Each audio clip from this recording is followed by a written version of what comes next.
industry, and I want to get back to this industry. So I am afraid of the industry. I'm here about defending the automotive industry and bringing as much value as I possibly can. So enough about me. Let's get started.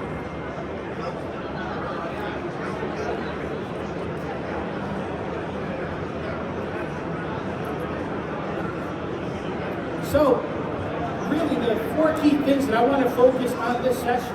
I want to focus on understanding the evolution of the BDC. We're going to go back in time. We're going to go back in history to how things started, to what brought us here today.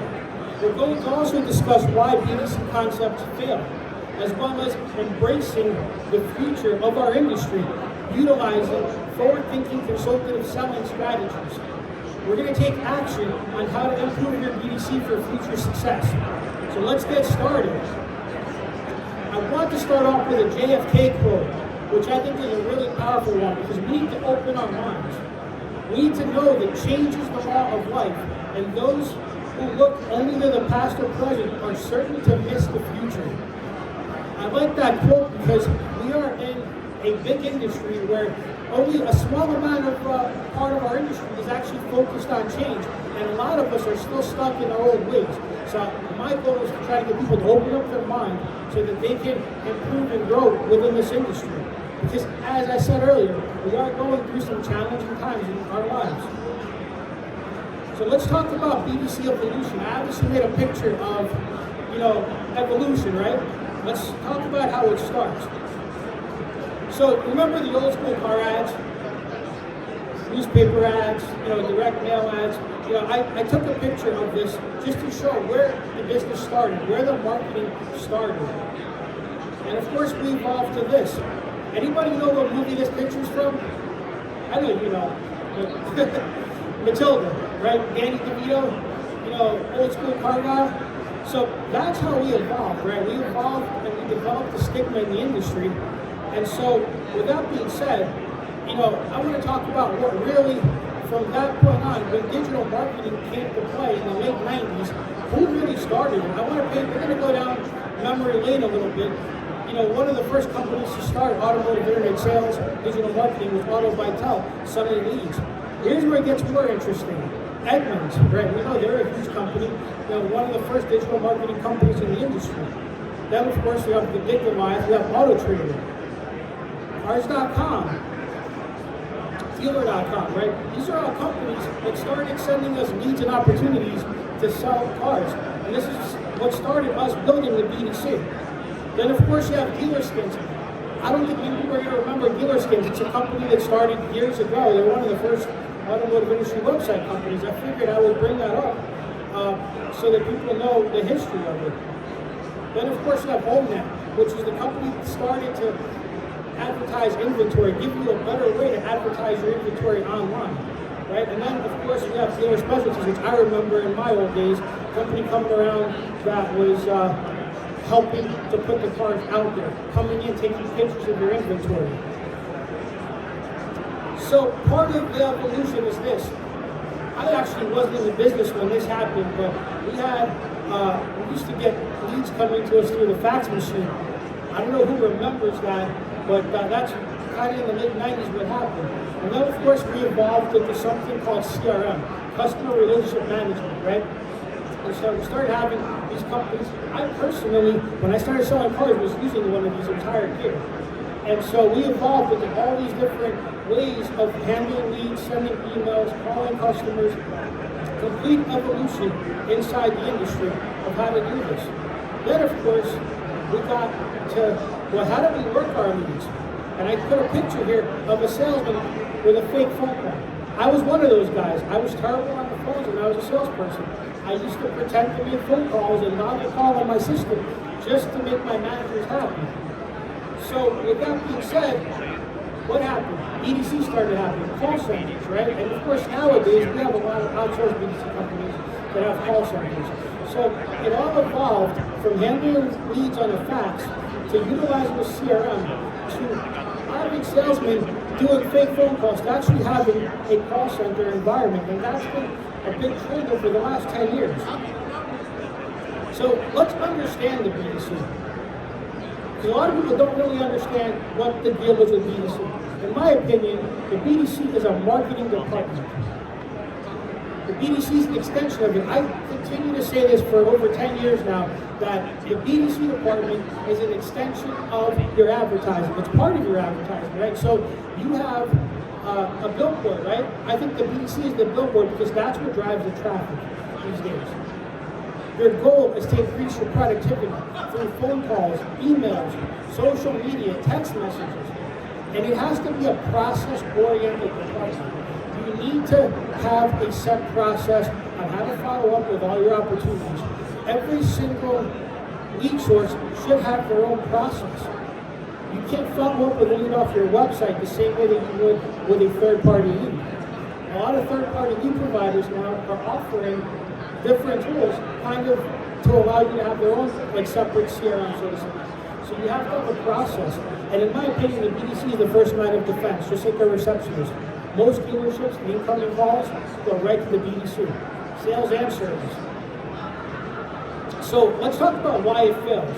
You see here, I got pictures of Kurt Russell from Used Cars, old school car guy, right? And then of course you have a guy here wondering, like, what do I do with my BDC? And then of course we miss our targets. So here's the reality. Why it fails is this. There's no buy-in by either the dealer or management. There's no buy-in whatsoever. They don't seem to know or care how to do this. I work with a lot of dealers out there. It's amazing to me how many sales managers have no clue what goes on in the BDC. All they care about is just get them in. Just get them in. Right? So there's too much of that old school mentality going on, and you would think that after doing this for a couple of years now, the industry would shift. And it's slowly starting to, but there's still a lot of that, just get them in. And we have to stop that. And I'm going to explain to you why when we get to the digital retailing piece of this. The other thing is too, nobody seems to care or try to have the right training. They don't focus on learning on how to communicate properly. They don't focus on having the right skills to use a CRM. They don't focus on anything whatsoever when it comes to training their people. They just hire people and they put them in and say, here, figure it out. When I got hired into selling cars, I was hired to just figure it out. Right? So these days we have so much opportunity out there. All of these companies out here that have some great tools that are either offering training or offering advertising. So my thing is this, open your minds and start to really dig in to how you can make this better. Again, this is the frontline defense of your dealership. So wrong hiring, right? In my opinion, especially now because it is difficult to hire people, in my opinion, we make some poor decisions hiring, but as I was telling somebody earlier, sometimes even the wrong hire can end up becoming a good hire with the right training. So we need to consider what we have going on right now. I know it's tough to hire people. I think that's going to get better in the future. And then of course, the other reason why the BDC fails is advertising is not properly aligned. Most people in the dealership have no idea what campaign you're running for. They have no idea what the call is going to be about, and then they just mishandle the phone call. So, let's see here. Again, why does it fail? We don't have proper technology. You know, it's amazing. We have all these great technology companies here, and sometimes when I go and talk to a dealer and I say, hey, you know, your people are only making 50 phone calls a day. You have to come look at this company that has a great dialer system, a great text system, a great email marketing system. You need to consider this. They just fall on deaf ears. They just don't care. They don't listen. They don't pay attention. And it happens. So this is why I love conferences like this, because you're here to learn. You can learn so much from here. Next week when you come back, you're going to be all excited because you learn about all the different technology that's out there. So a lot of dealers also make poor marketing decisions. I've watched dealers sign up for $100,000 in advertising with a specific company that they don't even need because they figure that's what's going to get me the inventory, that's what's going to get me seen. A lot of people also look for educational opportunities. If that wasn't the case, we'd probably have 3,000 more people here right now. So think about that. Very, very important. Educational opportunities. Also, lack of internal communication. I mentioned a few minutes ago that sales managers, in many cases, do not aligned with the needs of the BDC because there's no communication. It's a culture thing in the dealership. And of course, there's that lack of patience. We're in the now business, right? One of my clients, whenever he would get mad, he said, I don't care about next week. I'm in the now business. I want it now. And we are in that lack of patience phase. Happens a lot. And this is why things fail. Nobody gives anything a try. You know, I see people, I actually did a dealership last week, and the manager goes, we just hired 2 people. They just started working, and already he's expecting them to sit there and do 150 phone calls a day. It's crazy. We need to have a little bit of patience in what we do. So real quick, I want to pay a little tribute before we get into nitty-gritty. Because if it wasn't for a specific person, we wouldn't be here. The industry wouldn't have evolved to where this industry is. We would never be as big as we are as a conference, as an industry. Mr. Ralph Packley, I'm sure some of you guys know him, some of the younger generation probably doesn't. Founder of Automotive Digital Marketing, one of the first people to sell cars on the internet, was on the cover of Digital Dealer in 2007 for killing it in Courtesy Chevrolet. And I want to pay a little tribute to him because we all evolved from his teachings, from what he's done. Sadly, he passed away in December. And again, I just wanted to give him a quick tribute because none of this would make sense if it wasn't for someone like him paving the way for all of us out there. For those of you that don't know him, do some research. He is why we are where we are at this point of our lives. So let's talk about the aspects of BDC. And this is very important because this evolves. There's even more to this than what I have here. Starting from internet leads, right? We talked about internet leads coming in through the fax. Going into outbound phone calls, going into taking inbound calls, going into sales training. Yeah, that's right, your BDC needs to be properly sales trained. And I'll explain that why in a few when we get into the digital retailing piece of this. CRM training, the CRM companies constantly coming up with new tools. Sometimes more tools than some of the dealers even need. In-store training, you guys need to have trainers come to your dealership, not just OEM trainers, but trainers that have some kind of skills that can help your dealership be better on the phones, better in the CRM, be better at handling your customers. Obviously, inbound calls, right? It's very important to know how to handle an inbound call. Of course, if you can train your team virtually, because we're in the COVID times, get your people trained up for a Zoom call. The art of communication is important. In my opinion, we're not in the car business, we're in the communications business. Anybody agree with me? We are in the communications business. The product is the car, right? We're selling the car, that is the byproduct, that's what we're moving. But we are in the business of communications. If we cannot communicate, we will not succeed in any type of sales or service. So it's very important to consider that when you think about BDC. We are in the communications business. Next, accountability. How do you hold your people accountable? I'm going to show you some really interesting tools later on how to hold your dealerships more accountable. And it's more than just how many appointments you set, how many sold. It's more than just, hey, I need you to make 100 phone calls. You can make 300-400 phone calls a day. There's tools out here to do it. In fact, there's a tool here in this booth that has a really great tool for that. So we have to learn how to hold ourselves accountable. So the typical BDC approach, call, text, email, used to be processes where you do 90 days, 120 days. I got out of all that. I did that 10 years ago. We've evolved as an industry. We've evolved in the BDC. And I'll go over that a little further down the road. Robotic engagement. In my opinion, there's too much robotic engagement. There's too much, when there's a phone call comes out, hi, Mr. Jones, how are you? This is Stan from ABC Motors. I see you called about this 2015 Toyota Camry. Did I catch you at a good time? Well, that vehicle's available. When can you come in? It's too much of a 30-second conversation. We have no humanization whatsoever in this industry. And in my opinion, we need to stop that. We need to start building rapport. We need to increase these communications and connections with people. And we're going to get into that a little more too, further down the road. I'm trying to build like a little funnel here for you guys. So, also the premature appointment attempt. When can you come in? That's it. You know, it's like, and that's all they get trained to do. Because again, what's the philosophy? Just get them in, right? Just get them in. Who cares? The car's not there. Just get them in.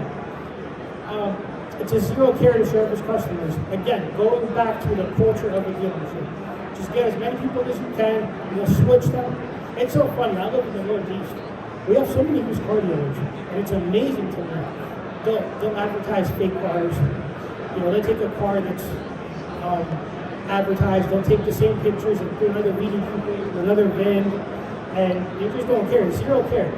Bring in customers. They don't care that they make 8 out of 9 customers angry. They just don't care. They just get them in. You know, so we have to start developing some level of care for what we do with our customers. And as you can see here, robotic approach, and here you have a careless individual not caring about their customers. Put a little graphic out there for you. So let's talk about forward-thinking consultative selling.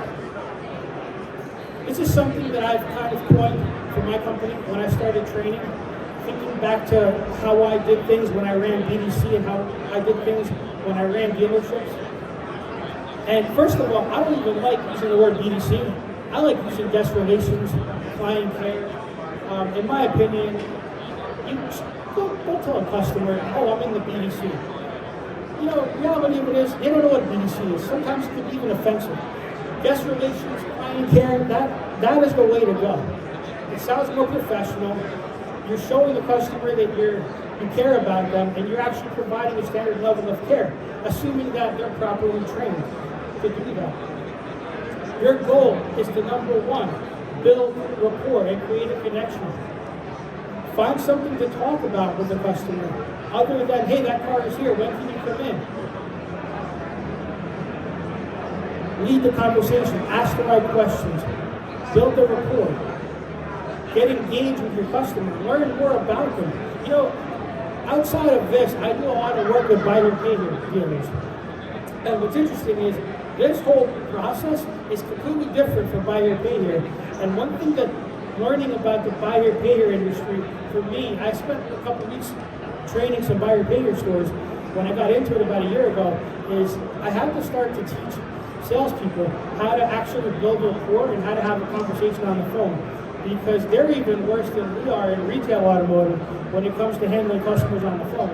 And so it came back to asking the right questions, building the right rapport, getting the right information, building that connection.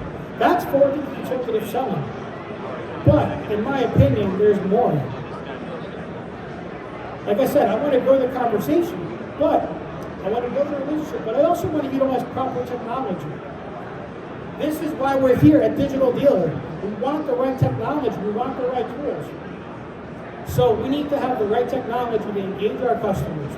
That, in my mind, is what forward-thinking consultative selling is all about. You're not just using old school sales tactics, you're using technology to leverage your sales process. With that being said, you also are looking for a way to prepare to transact. One of the reasons why I posted a picture here of one of my clients, it's actually a buyer behavior dealer, where I have posted their reviews. Not enough people, when they're handling objections or when they're presenting to customers on the phone, not enough people are showcasing that they have a 4.7 rated dealership. You spend all this money on reputation management, but you don't promote it. You don't put it into your process. It's just another tool to leverage your forward-thinking consultative selling. And then, of course, you have apps. Here's an example of an app that you're able to text message a proper message with the car, with the BDC page, to the customer. You have all these tools here, but none of them are going to work unless you build a culture in your store. None of them are going to work if you don't train your people to do things. Dealers sometimes sign up for a product just because it looks great here, and then they don't embrace it in the stores. It's time to change the culture of our business.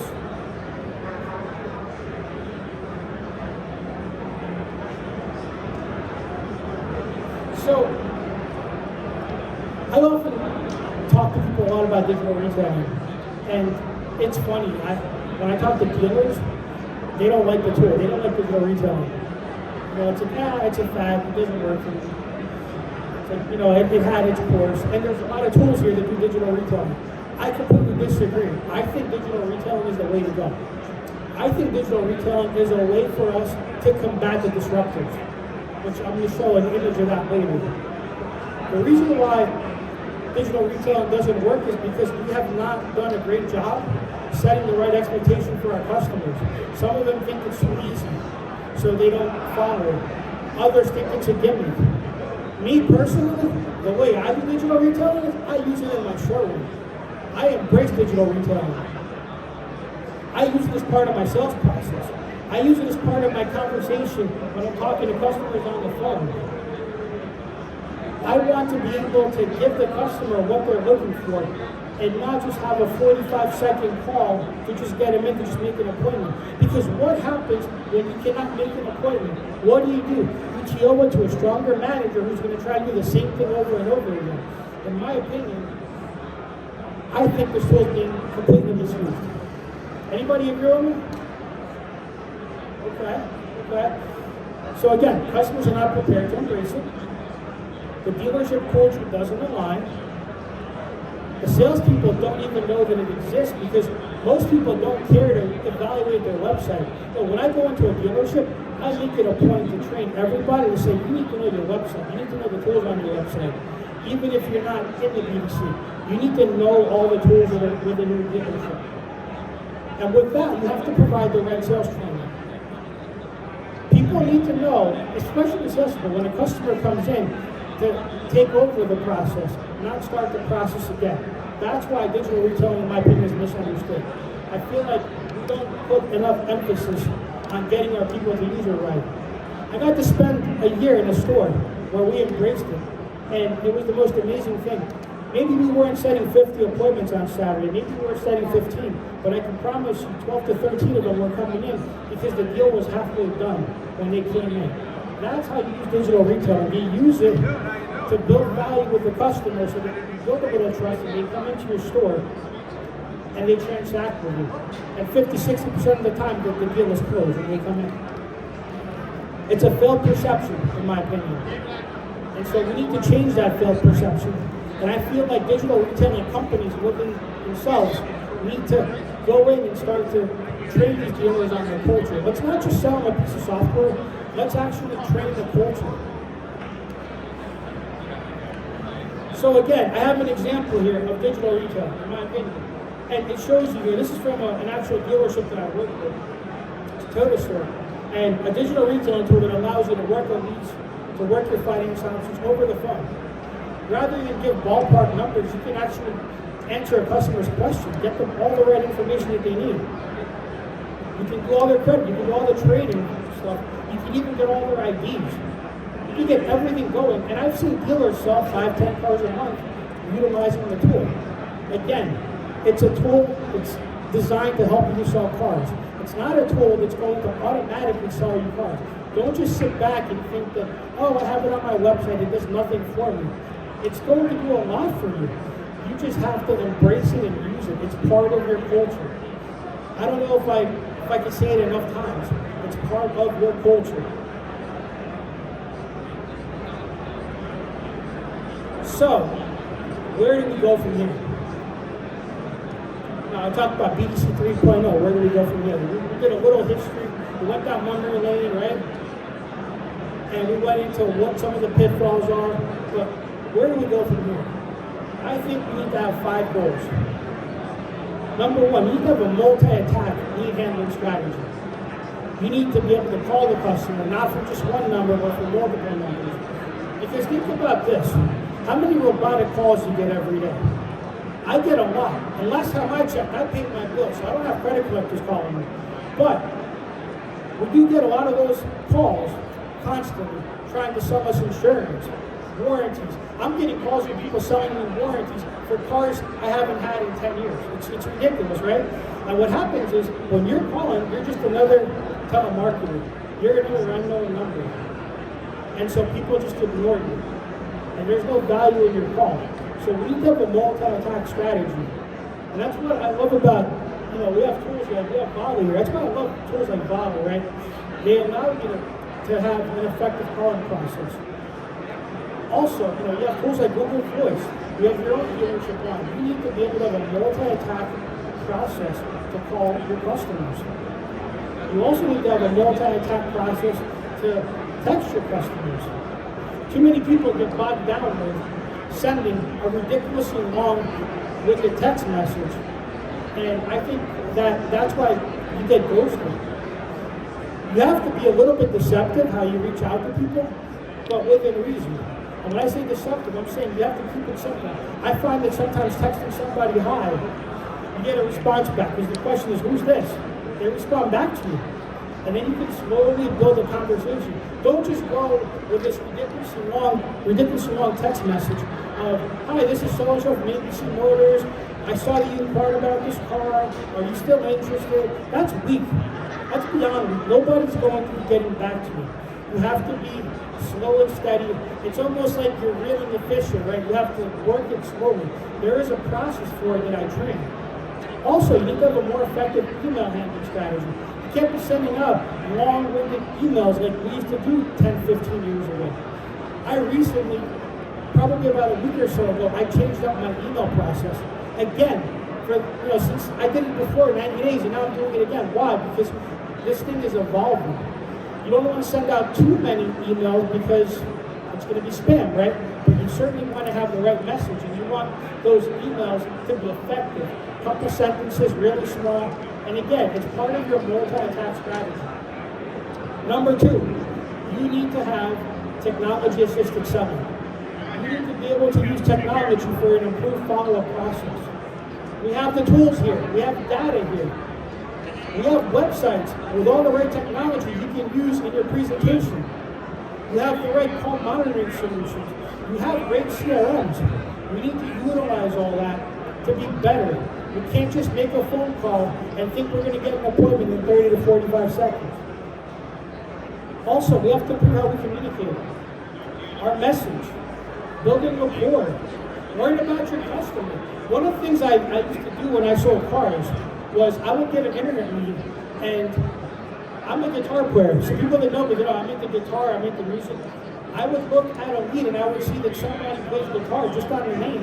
Well, guess what? When I got on the phone with them, I would talk about guitars. I was like, oh, so I see here that you have a Fender Stratocaster based on your email. I'm like, oh yeah. Well, how long have you been playing guitar? I've been playing all my life.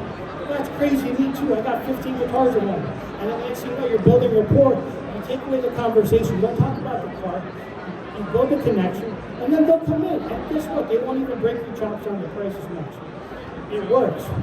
It's an old technique I've been using for over 15 years. It works. And I think that we need to get back to the basics with that. Stop being a robot. Learn to communicate. Find out what people do for a living. If there's anything that buyer pay here is telling me is, find out more about what people do and break down the discussion. Get that trust going with people. Next, we have to set quality appointments, and it becomes part of part 3, in my opinion. Setting the right appointments for your dealership. Right now, we are living in challenging times. We don't have enough inventory. And I won't forget this. This was last week. I spoke to a friend of mine on the phone who's working in a BDC in a Toyota store that has 9 new cars in stock. Every call he gets in, oh no, that car is not here, that car is sold. He fails to find out more. He fails to deliver the value to try to maybe make an order out of it. Maybe build his pipeline. He just has like, oh no, the car is not here. And then I literally, I was on the phone with him for an hour. This happened at least 4 times. Instead of, let me call you back, he was so eager to talk to me on the phone that he didn't care about his customers. And I was like, really? And I was talking on the phone, you really should put a little more emphasis on this. Because nobody has the car. Maybe you can sell him something else. Maybe you can bring him in, sell him in his car. Maybe you can bring him in and take an order. Very simple. That vehicle might not be available right now, but we might have some great options for you. Old school technique, right? But it works. So we have to improve on how we communicate and how we set appointments in our business. We have to improve on how many different ways and how we ask for an appointment. There's a lot of ways to ask for appointments. And of course, if the appointment can't be set because your customer is difficult, because they don't want to come in, because they want more information, start a digital retailing process. And in fact, on my website, when you visit my website, I have free resources. I have a digital retailing process as a free download. Check it out. I'm going to show it to you. It's in this slide deck, but very important. You can start a digital retailing process. And there's also lead handling process, which I'll show you too. But if you cannot set a proper appointment, start the digital retailing process. So we need to learn. We need to learn from disruption. I have Carvana here, I have CarMax here. One company does one price selling, another one does company selling through vending machines and selling cars through the internet. The reason why they're beating us is because they're making this process really easy for the customer. And all I'm trying to say with digital retailing is we can do the same thing. We can have the same process. Just follow what I'm talking about here. Learn from what they're doing. Learn from their marketing. Learn from their processes. Take away the old school car sales situation. Take away the old school car sales lingo and just learn to evolve. See what they're doing. There's a reason why they're multi-billion-dollar companies. See what they're out there, what they're doing, and start to mimic the process. And you'll be fine. And then we can compete and take back more of our market share. So I just mentioned how I have internet lead handling best practice. This is on my website again. If you check out the free resources section. So my thing is this: I think you should respond to a lead in 5 minutes or less. And let me explain why. We have apps. We have CRM apps these days. We have alerts. We should be able to respond to a lead in 5 minutes or less. You should have a 3-method email, phone call, text message, attack. I call it a 3-method attack. You should be able to utilize video for text messaging, not just email, but also text messaging. I personally use QuickPage, and it's incredible. Sometimes I go into a dealership to train, and they don't have a video marketing solution, and so I'll run an email campaign for them. I'll do a video real quick for them on my QuickPage app, and then I'll run an email campaign, and it's incredible how much more engagement it gets than just sending out a bulk email. So you need to have some engaging video content.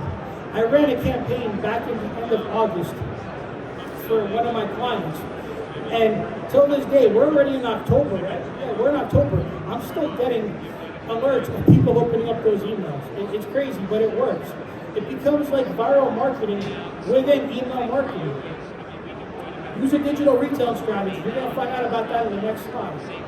You want to have a 45 to 75 day phone, email, text process. In my opinion, after about day 15, 20, you want to start to engage AI. There's a lot of artificial intelligence tools out here within this conference. Look into them, because I can guarantee your BDC reps are not calling customers after day 30. So look into them. Use them. Again, technology-assisted selling. That's all it is. Forward-thinking consultative selling. That's all it is. Use the technology to help you improve, so it can help you make more phone calls to the right qualified buyers. Targeted email and texting campaigns.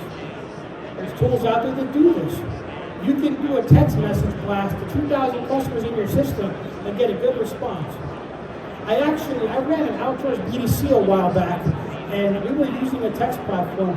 We did 61 appointments in 4 days for a Honda dealership, just sending out a text message. And we were helping out their BDC, because their BDC didn't have enough people working for them. So think about the power of the tools that you have right now within your dealership. Also, if you're going to run a direct mail campaign, if you're going to go to school and run a newspaper ad, I know metro areas still do that. Incorporate that into your process. Your internet customers, the people that are putting in, internet leads, they should be getting marketed the same way. If you're running a special promotion, why not tie it in to what you have going on within your store now? Make it a company-wide culture. When I worked at Teddy Nissan, and we're going back 11 years now, we did a lot of stuff with direct mail. I remember at the time we were running campaigns. Toyota at the time had problems with their brakes. We were running campaigns to try to get Toyota people to come and buy Nissan from us. Guess what? I utilized that in all my marketing, not just in the direct mail pieces that we had coming out. So make sure that you incorporate these things within everything you do in the dealership. And of course, get your management involved. Stop just relying on the BDC manager to do things. Get your whole team involved. Your sales managers need to know what's going on at all times. They need to know what's being said on the phone. They need to know what promotions are going on. You have to build the culture in your store. Make it into an internet dealership. I know I'm not the first one to say that over the years. So again, change how we engage. Strategic text messaging, strategic phone calling game plan, strategic emails, strategic questions. Just change how you engage with everybody. Change how you engage and you will do better. It's just that simple. Take what you're doing, take the good practices, keep them, and then go ahead and implement some new ones. Reach out to me if you have questions, I'll help you. And of course, the digital retailing process, which I just talked about. I broke it down. It's a 10-step process, right? It's no different than the road to the sale.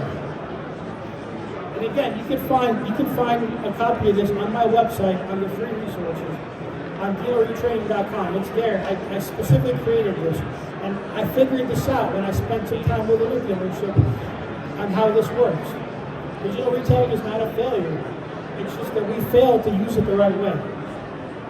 It's a digital road to the sale. I believe that a customer, when they're working with when they're sitting down with a salesperson, they should not be left alone. You should not go back and forth your desk 50 times. You have a tool, you open it up, and you discuss your numbers. And there you go. Well, it looks like you're going to be here. Okay, great. Well, what if I can do this? Boom. Then you go up and you go talk to your manager. I have an offer of this number based on this. Well, how'd you get that number? Well, Roadster gave it to me. Or it's on our digital retailing tool. It should work well with your desk solution. And this is the whole process. Also, in my opinion, part of your digital retailing process is to work the trade while when you're out on a test drive with a customer, you should have the trade being appraised by management. I talked about management involvement 30 seconds ago. Everything works hand in hand. We can limit the time to how long it takes to sell a car just by utilizing digital retailing. So again, if you have questions on this, you can reach out to me and I'll get you a copy of this. Or again, visit my site for that. Now, it comes down to measuring results. Key performance indicators. Your internet leads, your phone ups. How do we handle them? You need to have some kind of scoring system. Either you bring in a company that does that, or you create a scoring system within your dealership internally on how you're going to do this. You need to calculate your KPIs numerically and measure your results. Manage it weekly and monthly. Every week you should be doing one-on-ones with your people, looking through their numbers, go through a couple of random leads, fill out a report, have that scorecard ready, and then sit down and say, I'm realizing that I'm looking at your numbers, you're not asking for email addresses when you're talking to people, or you're not asking for enough appointments, or I notice in your greeting, we need to work on your greeting, and you coach people. All this is, it's a coaching opportunity to make your people better. And again, you either do it when you're doing the reports, and the other thing too is you have to do it weekly and you have to do it monthly. Take a big view of what's going on within your dealership. And this is an example here of what a report looks like. You can focus on a couple of different KPIs. I like to focus on the greeting. I like to focus on the validation. I like to focus on gathering customer information. I like to focus on building urgency, building rapport, setting the appointment, overcoming objections. These things should be a part of your focus. Grade your people, weekly and monthly. It has to be part of your culture. I always say, always be training. And one of my favorite people on the planet, Bruce Lee. Seafood Bruce Lee, right? I fear not the man who has practiced 10,000 kicks once, but I fear the man who has practiced one kick 10,000 times. I want that one kick to be deadly. I want you to be deadly on the phones. I want you to be deadly with your follow-up. Always be training. Do not just train once and then move on. Doesn't work.